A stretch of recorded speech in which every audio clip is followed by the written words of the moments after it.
যদি অনুমতি প্রদান করেন তাহলে তার জন্য একটা মিশরীয় নাম নির্বাচন করি। ওকে আমি তোমার জন্যই নিয়ে এসেছি। যদি অনুমতি প্রদান করেন তো ইউসুফের জন্য একটা মিশরীয় নাম প্রস্তাব করতে পারি। কি নাম? তোমার এক খোদার কসম দিচ্ছি, তোমার পরিচয় দিয়ে আমাকে শান্ত করো। তুমি অবশ্যই খোদাবন্দের কাছে প্রতিজ্ঞা করবে, এই কথা কাউকে বলবে না। আমি ইউসুফ ইবনে ইয়াকুব ইবনে ইসহাক ইবনে ইব্রাহিম। তুমি একজন পয়গম্বর, আমাকে ক্ষমা করো, আমি কি করছেন? পয়গম্বরকে চিনতে পারি। উঠুন। আমি মিশরের প্রিয় আলী জনাব পুতিফারের কাছে ক্ষমা প্রার্থনার আবেদন করছি, লেনদেনের তাগাদ করব। বিক্রয় করবার পূর্বেই তোমাদের এটা চিন্তা করা উচিত ছিল। এখন অনেক দেরি হয়ে গেছে। আমরা ইউসুফকে বিক্রি করব না, আর ওকে ছাড়া এখান থেকে যাবও না।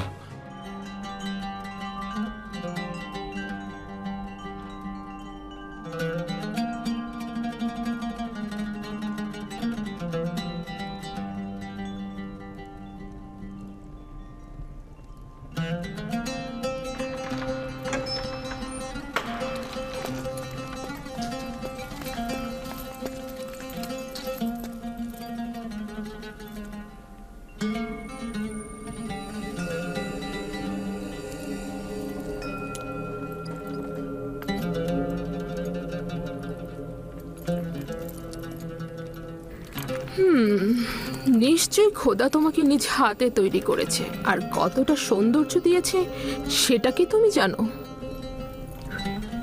রাজমহলের তত্ত্বাবধায়ক হানিফারকে ডেকে আনা হোক।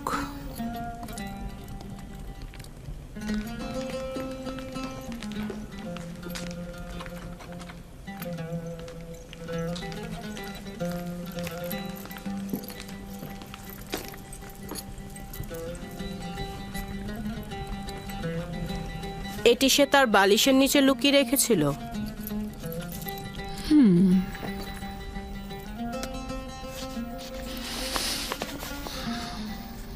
আমার বানু, এটা ইউজারসিফকে কেনার সনদ।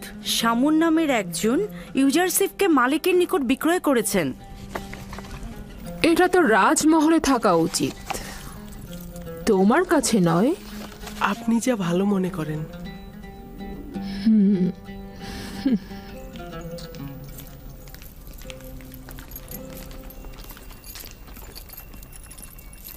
বলুন আমার বানু। ইউজারসিফকে তোমার কাছে অর্পণ করলাম। আমি চাই তাকে যথার্থ প্রশিক্ষণ দেয়া হোক। রাজমহলের চালচলন এবং আচার ব্যবহার তাকে শিক্ষা দেয়া হোক।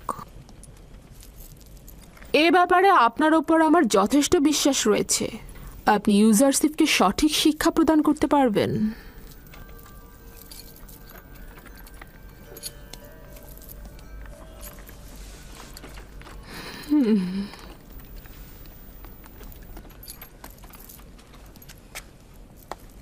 দেখে কিন্তু মনে হচ্ছে না সম্মান প্রদর্শনের এই ভঙ্গি সে উপভোগ করছে। এই মরুচারী তো ভেড়া চড়ানোই জানে না, আর আপনি ওর কাছে সম্মান প্রদর্শন আশা করছেন? ওর তো বংশ পরিচয় নিয়েই আমি সন্দিহান। ও সম্মান প্রদর্শন শিখবে কোত্থেকে? দেখো, এই পোশাকে তাকে কি সুন্দর লাগছে। আস্তে, প্রকাশ্যে ওর এমন তারিফ করবেন না, তাতে অহংকারী হয়ে যাবে। এসো আমার সঙ্গে।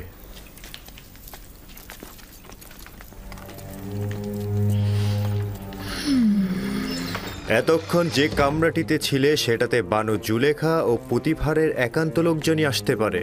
যখন তখন যে কেউ এই কামরায় ঢুকতে পারে না। এই কামরায় প্রবেশ করতে হলে তাকে অবশ্যই 7টি দরজা অতিক্রম করতে হবে।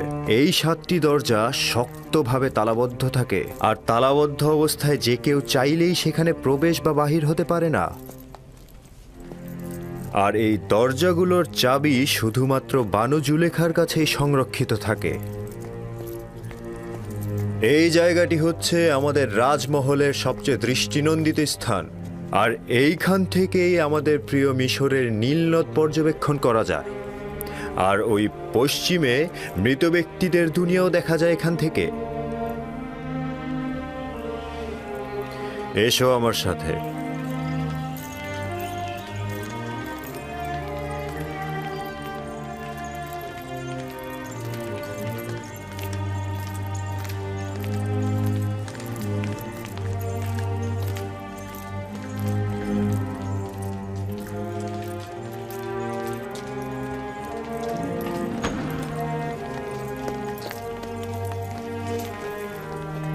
এটি বানু জুলেখার নির্দিষ্ট কামরা।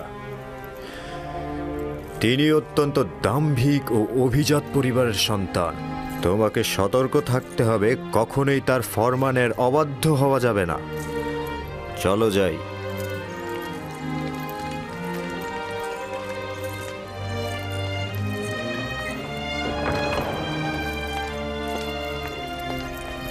এটা জনাব পুতিফারের খাস বিশ্রামাগার ও কিতাবখানা। জনাব পুতিফার হলেন মিশরের দ্বিতীয় শ্রেষ্ঠ ব্যক্তি। তোমাকে শিখতে হবে কিভাবে রাজ্যের সম্মানিত ব্যক্তিদেরকে কুর্নিশ করে সম্মান দিতে হয়। ও হচ্ছে সুপার, কিতাবখানা রক্ষক এবং জনাব পুতিফারের বইগুলোর বিশেষ পাঠক। চলো যাই।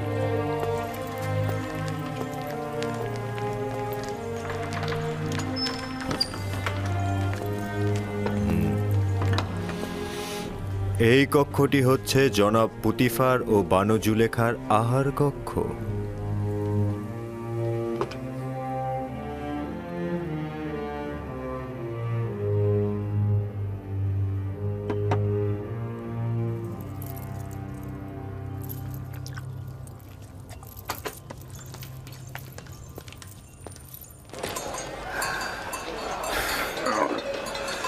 আমি যে করেই হোক ইউসুফকে নাজাত দেব,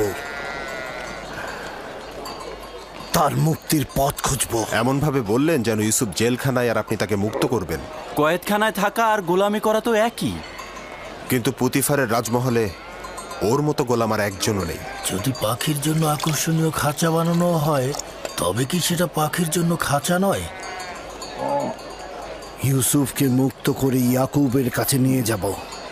এর আগে আমি কিছুতেই মিশর ত্যাগ করব না। কিন্তু আপনি দেখেছেন পুতিফার আর ওর স্ত্রী ওকে কতটা ভালোবাসে। কিন্তু ইয়াকুব নবীর তুলনায় তা নগণ্য।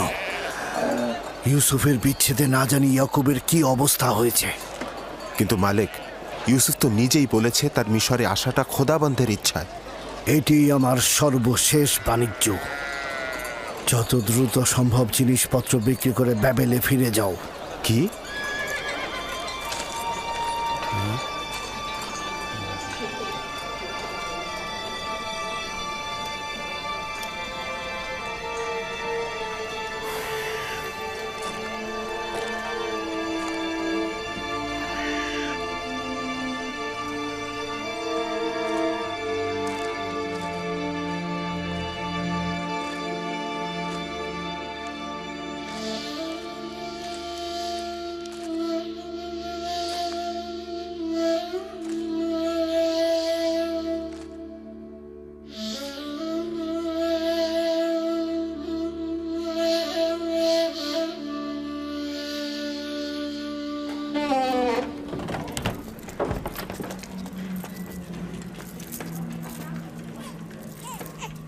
এটি খেদমতদার ও গোলামদের থাকবার জায়গা।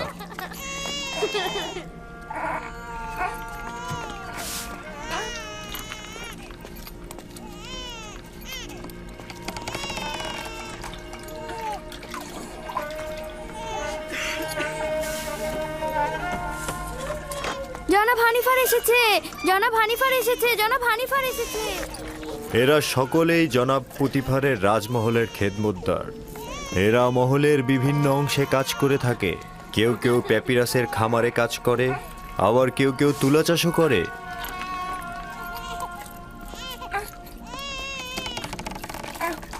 কিছু সংখ্যক পুরুষ এবং নারী এখন কর্মক্ষেত্রে রয়েছে। এখানকার প্রতিটি কামরায় একটি করে পরিবার বসবাস করতে পারে।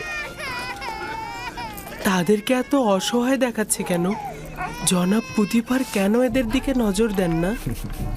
অন্যান্য রাজ্যের খেদমতদার ও গোলামদের অবস্থা এদের চাইতেও শোচনীয়। এরা তো খুব ভালোই আছে।